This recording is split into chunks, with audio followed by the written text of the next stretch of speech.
welcome to the Bible Feed podcast. Welcome back, Becky. Great to have you on. I'm Dan Weatherall, and Becky Lewis, it's great to have you return to the podcast.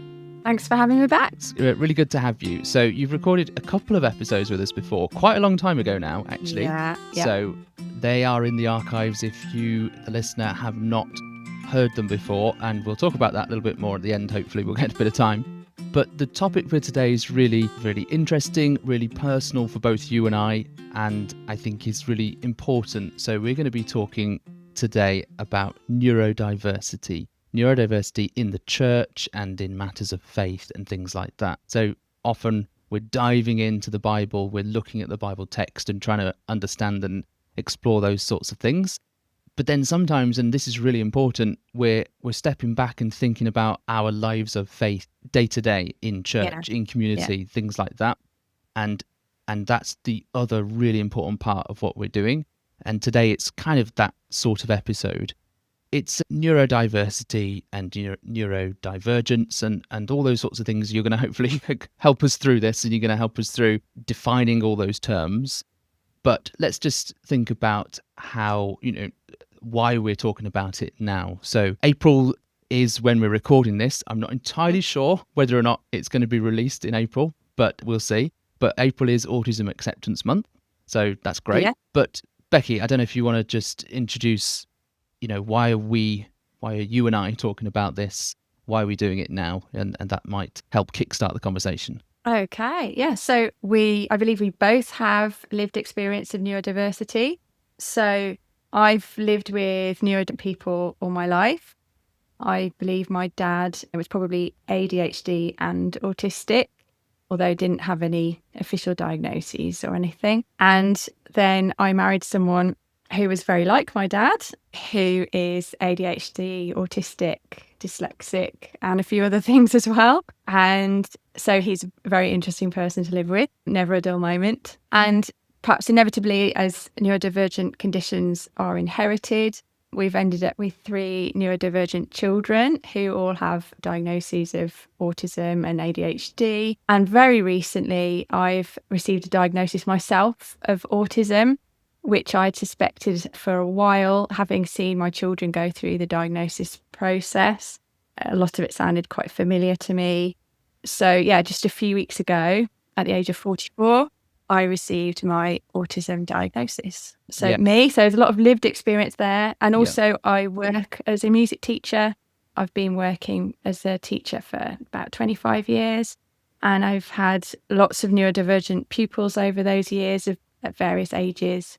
So I've also had quite a bit of experience teaching neurodivergent people as well. How about you, Dan? Yeah, so a lot of experience there. So you can talk with real life experience and of everything that you've gone through. So that's great. I think it's quite common, isn't it? It seems that parents go through, diagnoses or assessment processes for children and then start to recognize all those sorts of things. So for myself, the lived experience I've had, in the household, I've had diagnosed autism in the household for the last 10, 15 years. So again, very familiar with that. And there's a possibility that there's ADHD within the household as well. And you start looking at yourself as well and seeing, genetic traits and all those sorts of things. And you start to realize the intricacies of traits and behaviors and difficulties, but then strengths as well. I'm hoping that's what we're going to be talking a little bit about. Yeah. We'll see what we can do. And maybe right at the start, we can say, yes, there's a lot of lived experience that we have between us, but there is so much more out there, different individuals experiencing life with different neurodivergent diagnosed conditions or undiagnosed conditions.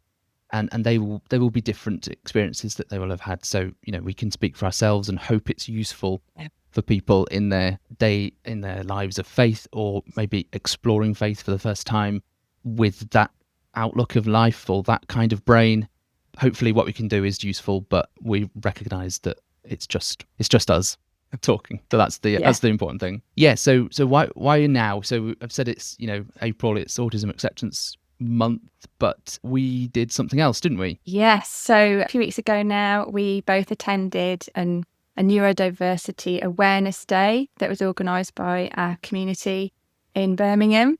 So this was run by a group of Christadelphians who try to support the pastoral work that our churches do. And they're called the Christadelphian Support Network. They have a website if anybody's interested going to look at it. It is chsn.org.uk. So they organised a Neurodiversity Awareness Day, and I helped run some workshops there. And you came along as well and helped run a panel in the afternoon, which was great. So thank you for doing that. So we thought when we were there, maybe we should use this event to kind of kickstart a podcast here while it's all still fresh in our minds. Yep. It was a good day, wasn't it? I felt like it was quite a positive day. Some people found it quite emotional, I think, because we were talking about, some things that people find difficult in church and with faith. But it was also quite a supportive experience because there were lots of people there who shared similar experiences. Yeah, we tried to use a format that was kind of neuro-friendly. There were lots of breaks. There was a quiet room you could go to if you needed to escape. Or we had fidgets like these so that people could kind of keep their hands occupied. We had colouring activities and people brought along their own crafts. So somebody brought some felt dragons they were making while they were listening to the workshops, which looked amazing.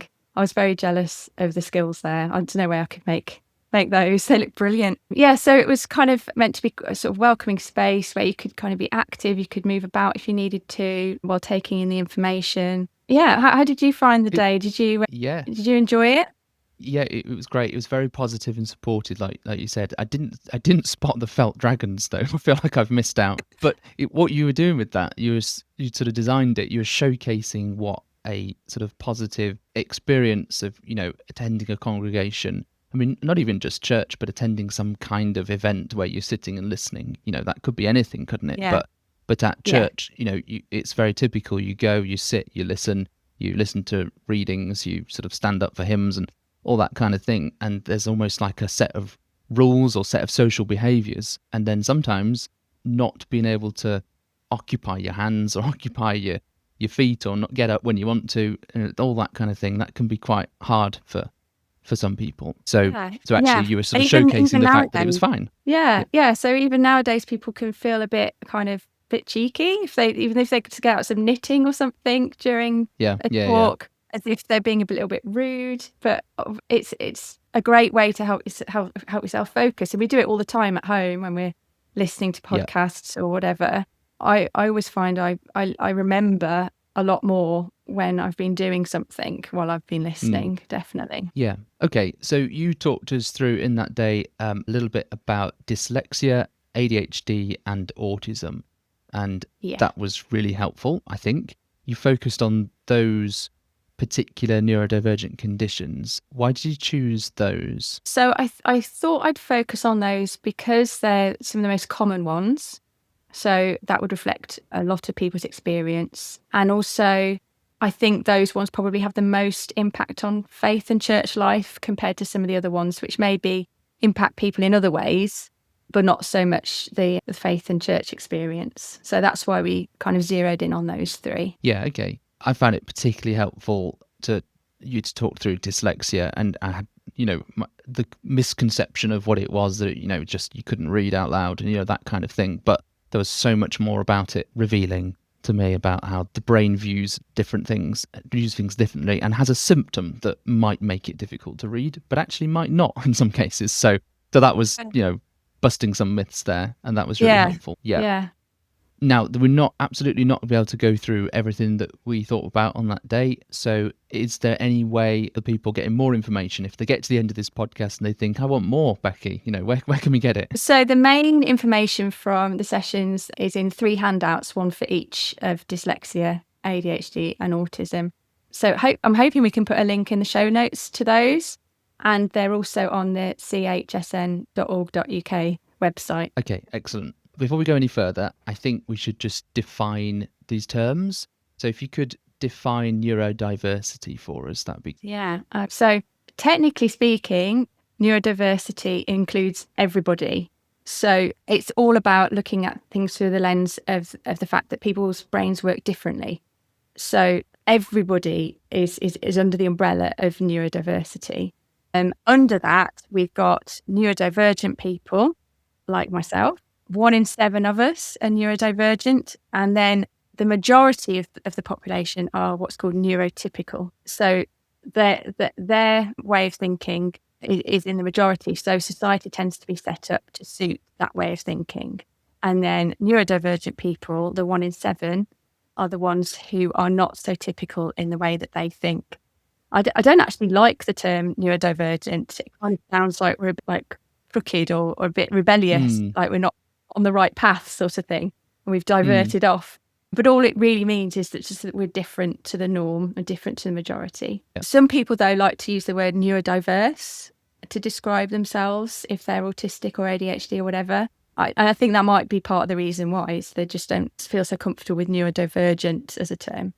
But technically speaking, if you need to have a mix of brains to be a neurodiverse group. So if we had a neurotypical person and an ADHD person and an autistic person, that would be a neurodiverse group. So when we're talking about neurodiversity in church, we're really thinking about how we can learn more to help each other, to support each other, and to suit everyone, not just a few or not just the majority, but everybody in our church. Yeah, that's really helpful. And the statistics are helpful as well. So, roughly 1 in 7, which is quite high, isn't it, actually? So, it's not just, 1 in 100 that, you might come across. Actually, if you look around, you get a group of 100 people, maybe you've got a church of 100 or a church of 80 or something. There will be, statistically, a good number of people there who whose brains are different. Therefore, you have neurodiversity. And also, I find it really helpful to think of neurodiversity as inclusive of everybody, because, even if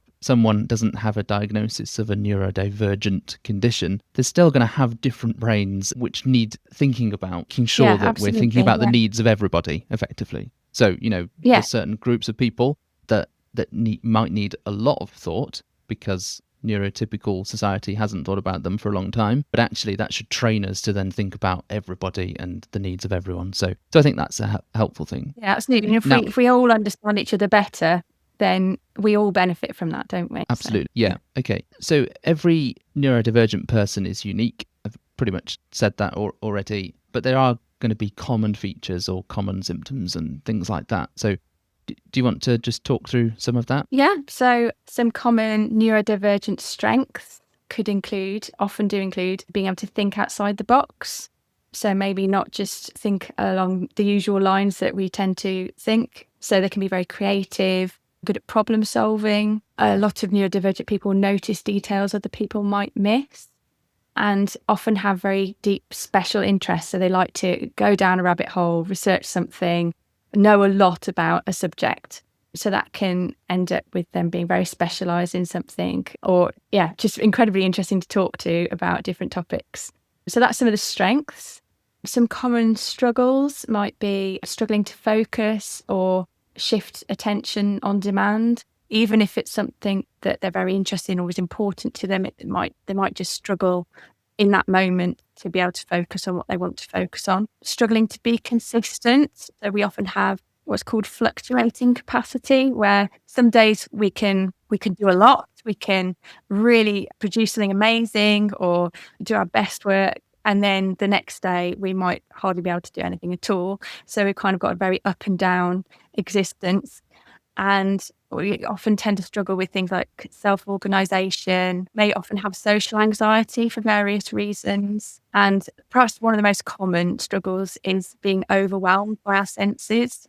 We tend to take in a lot of information from our senses, especially brightness, noise, textures. So clothes, for example, can be quite a problem if we find certain textures a bit itchy or constraining. So we can often get quite overwhelmed with our senses, and that can make us feel very tired and often need sort of time to rest or time to recover when we've been out and about.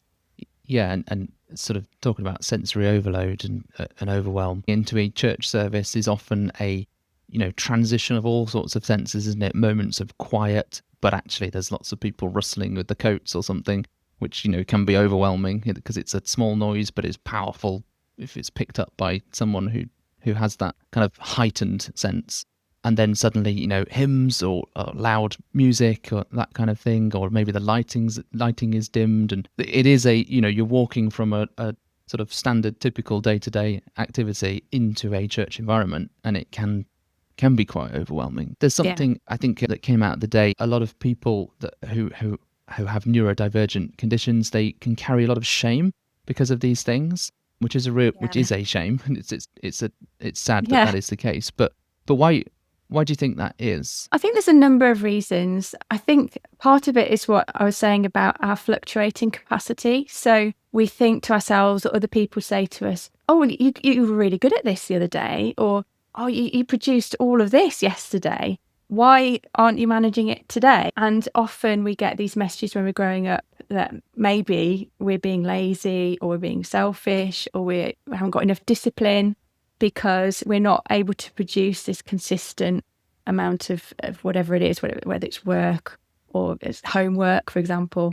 So we kind of end up with this self-talk that's quite negative, because we don't understand that our brain works differently. We're just assuming that everybody else is coping with the same level of difficulty that we are trying to cope with, when in fact they probably aren't. And so that's why understanding ourselves can really help, because it makes us realise, oh, actually, we were having to try harder than other people to do the same thing, or we were having to deal with sensory overwhelm, and they don't need to deal with that. So I think that's part of it. And then I think also, we talked about this on the day a little bit, that our Western culture has made kind of moral virtues out of certain ways of behaving, mainly to make us good factory workers, it has to be said, way back in the Victorian era.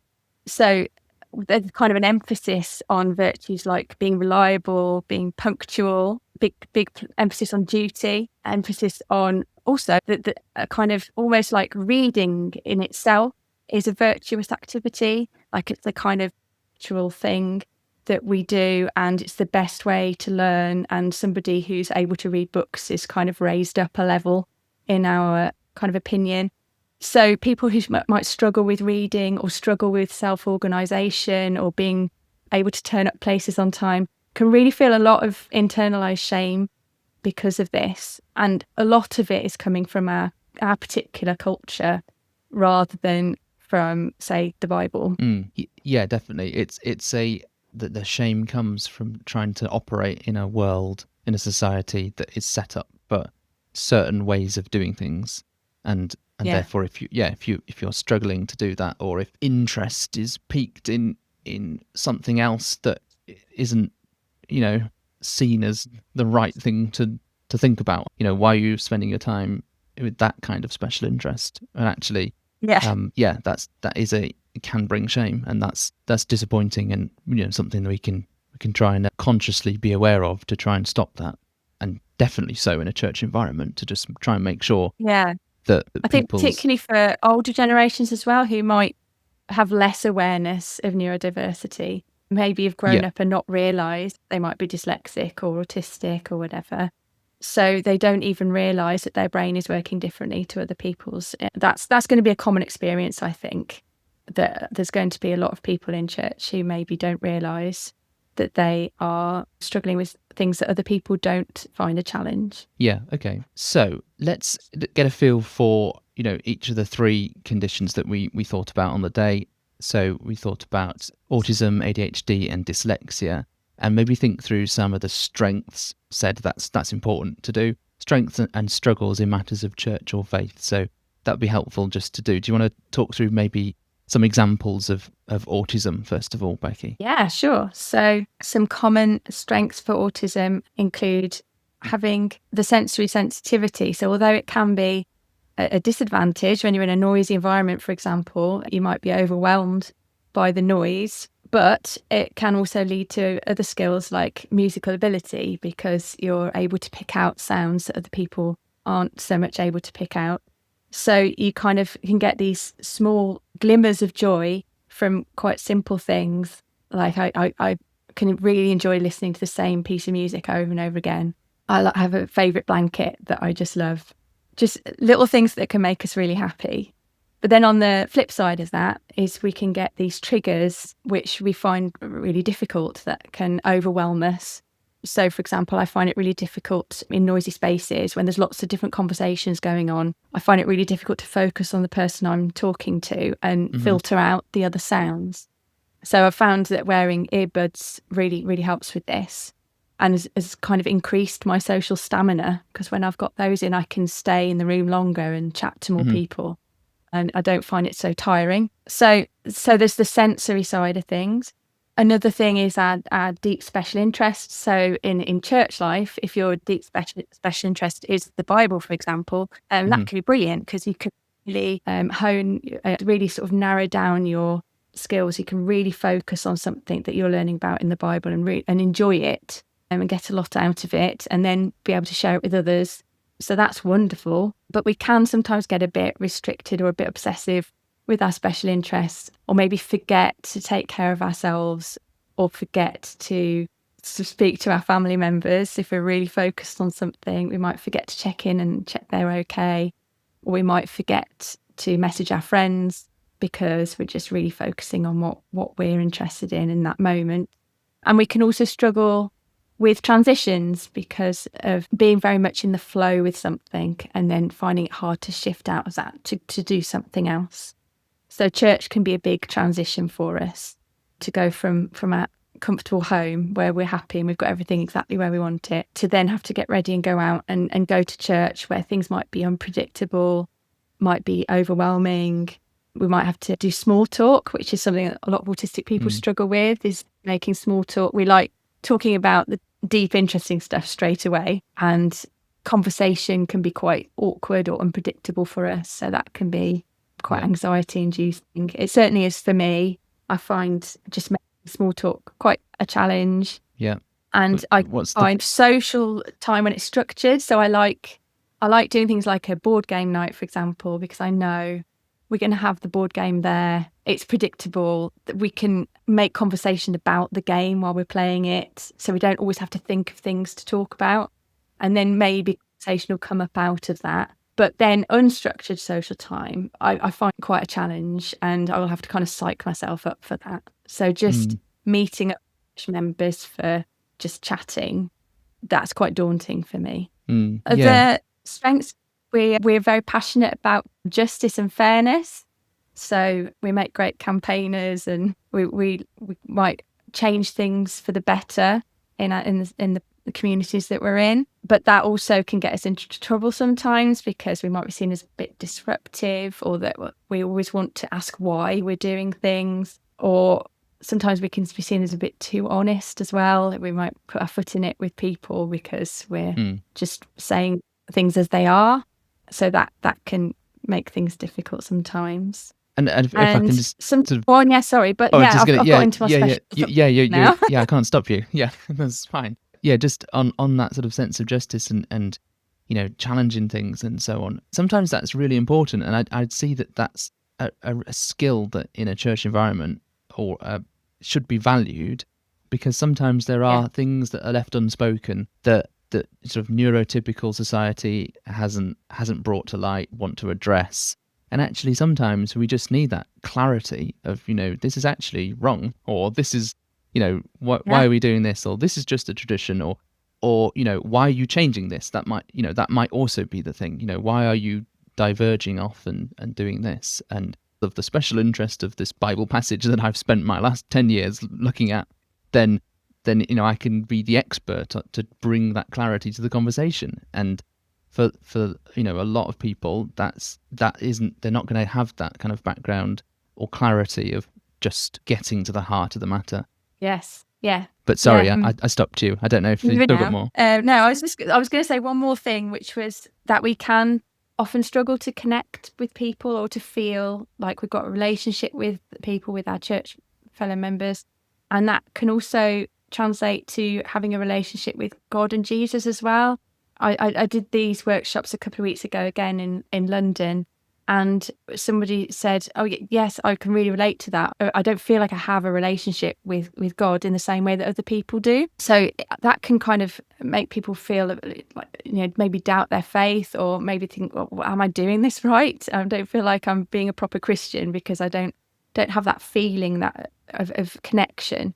But that can just be a kind of feature of us as autistic people, that we struggle to connect with people in the room with us who are we can see, and so naturally we might struggle with a relationship with God and with Jesus as well, or it might look very different to how it might look for neurotypical people, but that doesn't mean it's less valid. No, that's right. And you might have logically followed all the evidence and worked out that this is real, this is something that's true in my life, but you might not feel it in the same way as others may feel it, but it's still there. So that's helpful. Okay, shall I share a few things about ADHD, some of the strengths, some of the struggles, but chip in as well with your experience as well, if you can sort of add to it, which I'm sure you'll be able to. So the typical that everyone thinks of with ADHD is the kind of hyperactivity. But I remember from your session at the awareness day, you basically said, every word in ADHD, attention deficit hyperactive deficiency, or whatever disorder. I think, Sorry, yeah. Every word is pretty much wrong. It's just the wrong way of describing it, because people tend to think of the hyperactive child, the boy running around, racing around, being naughty, that kind of thing, which may well be one form of this kind of constant stimulation, this need, chasing dopamine, chasing kind of something new, something exciting, all that kind of thing. But actually that doesn't manifest itself in externally all the time. It can actually be very much an internalized thing. So an internalized sort of constant stimulation, a racing mind, that kind of thing, where playing out a conversation in your head all the time about, taking in the information that's going on, that's coming at you, but then that's triggering all sorts of ideas and things. You've got a restless mind thinking about all these sorts of different things all the time. So imagine trying to sit in a church service. Yes, you might be restless, you might be moving around or whatever and wanting to race around the room, but you might be okay sitting physically, but your mind is just racing through all sorts of things, because at the front or whatever is, speaking so slowly and reading so slowly that it's just very boring and very hard to follow. So, that could be quite a big struggle. Yeah. And quite a lot of guilt can be attached to that, because you kind of feel like, is this not important enough to me that I'm not able to focus on this? But it's not to do with that at all. No, that's right. It's the brain's ability to concentrate based on, different things, not necessarily just because this is what we all do. We sit here and we just listen. It's, it's going to chase things that feel urgent or important or novel, or have that spark of interest that would readdress the dopamine imbalance in the brain, if that's what that is. So that's a way I think people with the ADHD would really struggle in a church situation. But sort of flip that on its head and look at it as a strength. This needing sort of constant stimulation or interesting new things and different things, that can be a really amazing strength, I think.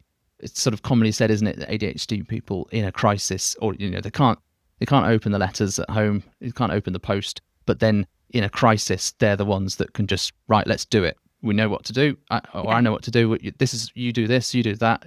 Go and call this, because there's this kind of sudden urgent moment that the brain just like, we'll turn on now.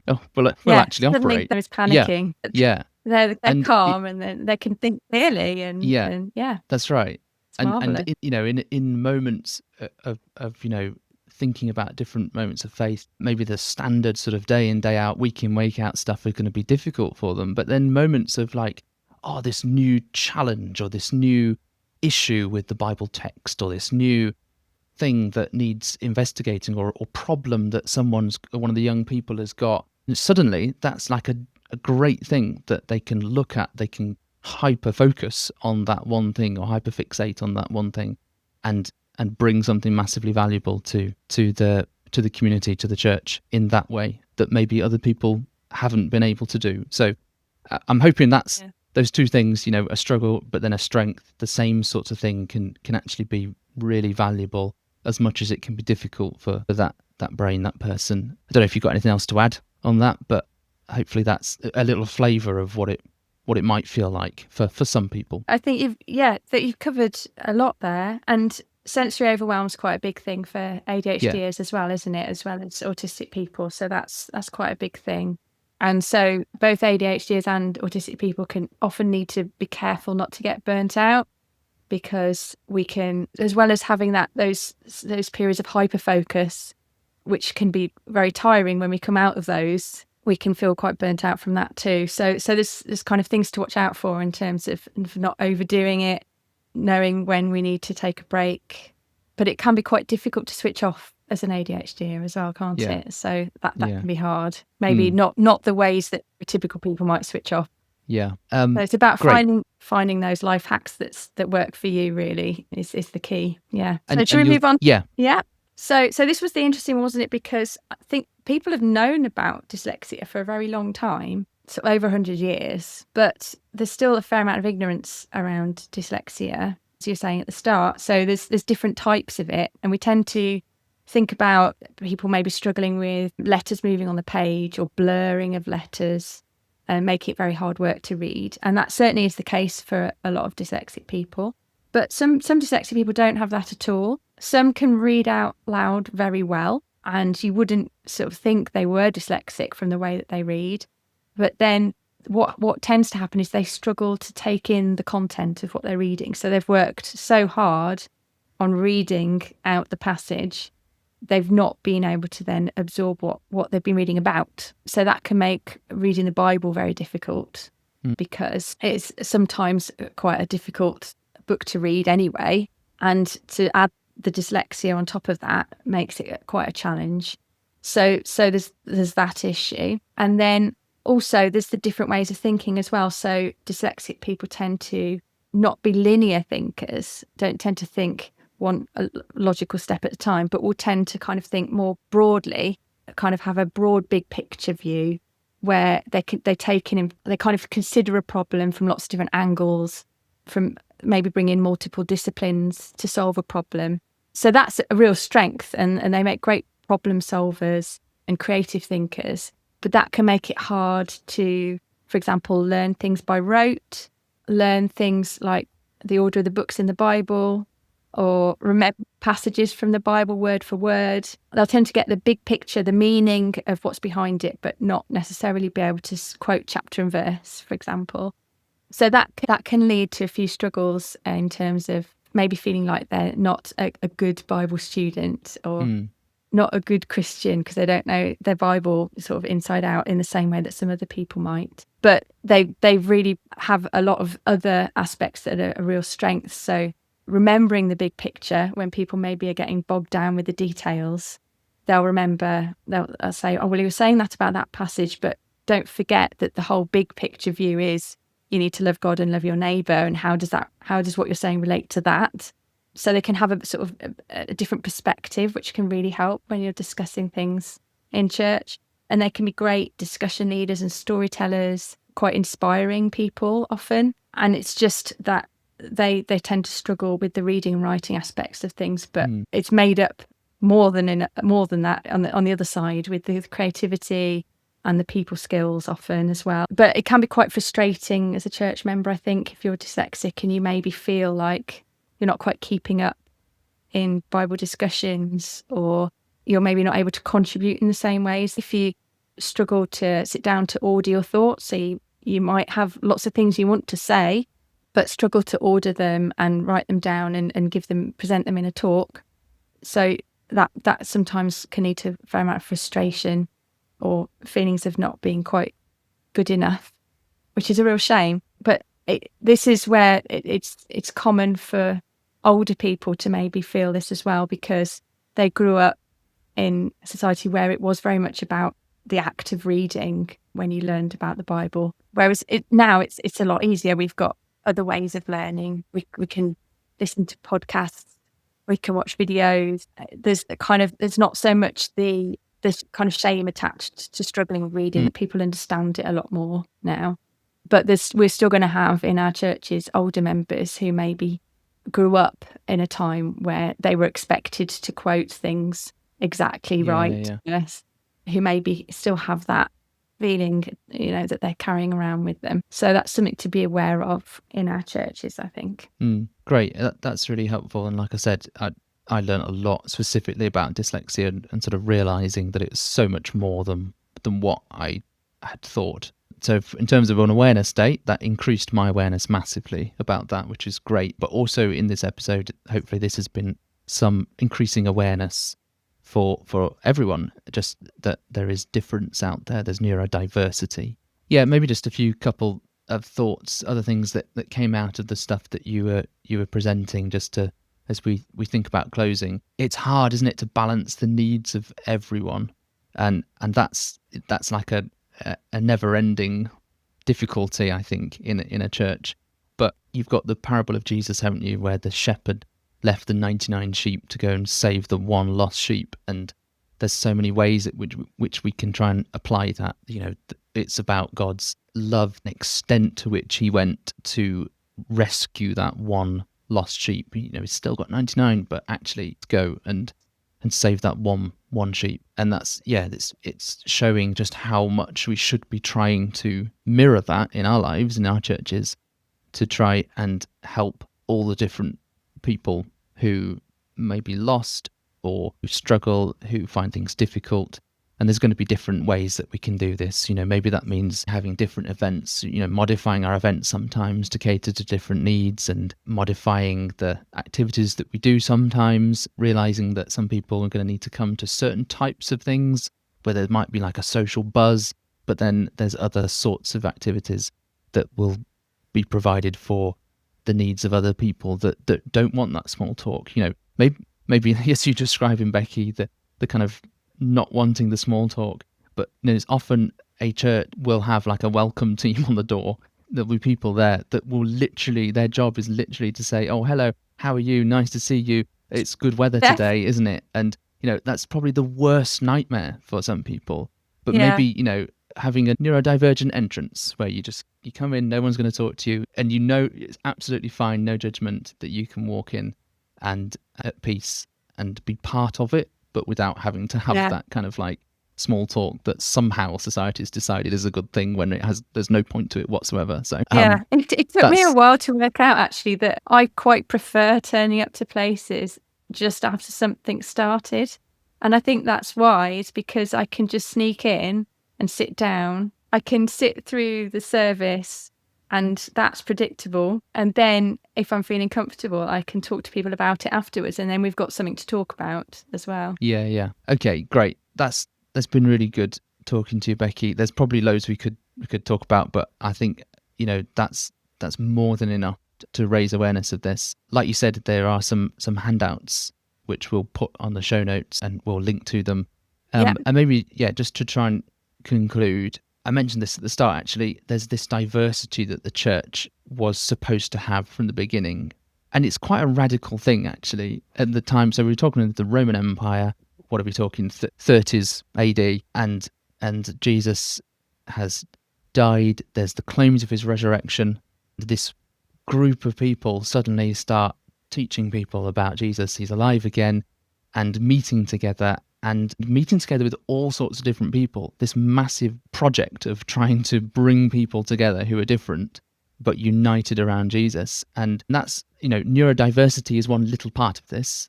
It's actually something you talked a little bit about on your other episodes, didn't you? Yeah, it does fit in really well with this. And we hadn't planned it, had we? But It just so happens.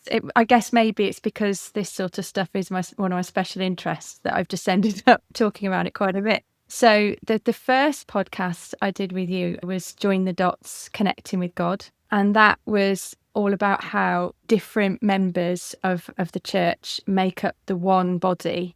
And so we're all kind of combined together. We reflect the image of God. So we all need each other's different skills and talents and experiences to build up that one image of God. And then the second episode I've done with you was all about what is church for? And we talked about some different purposes of church and what it's there for and what it's there to help us with. And I came up with 3 key features, and one of those was diversity, that the church should be made up of a diverse group of people, because it's the diversity that helps shape us and helps us grow as disciples of Jesus, so that we can learn from each other and help each other to grow up into the body of Christ. So, as you said, neurodiversity is just one aspect of the whole diversity way of looking at things, really. Yeah, they were great episodes, so it was really good to think through that. And I hope that our churches can be places where people do feel comfortable, and maybe the society around them is difficult for them and they feel like they don't fit, but church is for that. Jesus was literally calling people who felt like they had no purpose or place in life or no meaning, and he was literally trying to provide a place for them, to make them realize that they can be part of this kingdom, this movement, and ultimately God's kingdom in the future. And so the church is going to be a place which is made up of all sorts of different people who have had all sorts of different life experiences or have different neurodivergent conditions, and so there's going to be everyone there. And certainly the Christadelphian Church I'm a part of has all sorts of diagnosed and undiagnosed conditions, and we're all there, and I hope that we can all be supportive and help people thrive. So thank you very much. I'm just going to finish.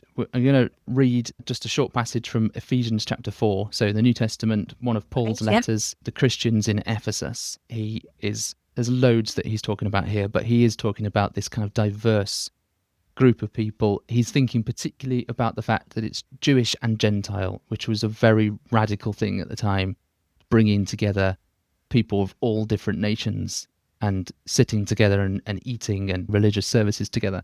So that was a big radical thing. And so that's what he's just talking about in context, but we can translate that to all the different diversities that we have in church today. So he says, speaking the truth in love, we are to grow up in every way into him who is the head, into Christ, whom the whole body, joined and held together by every joint with which it is equipped, when each part is working properly, makes the body grow so that it builds itself up in love. And it's this metaphor of the body of Christ, the body of Jesus. Like every little part is all the different individuals, and they're coming together, and it doesn't work unless they're all there. They're all different, but they've all got really important jobs and really important roles. And together in love, they can produce something that's beautiful and something amazing, and that can contribute to the world and build for God's kingdom. So that's one of many passages we could turn to. So thank you very much, Becky. Really enjoyed having you on. Really enjoyed talking to you. So thank you all for listening. Hopefully this has been helpful. If you've got any questions about it or anything that you'd like to say, definitely get in touch. You can find us at biblefeed.org.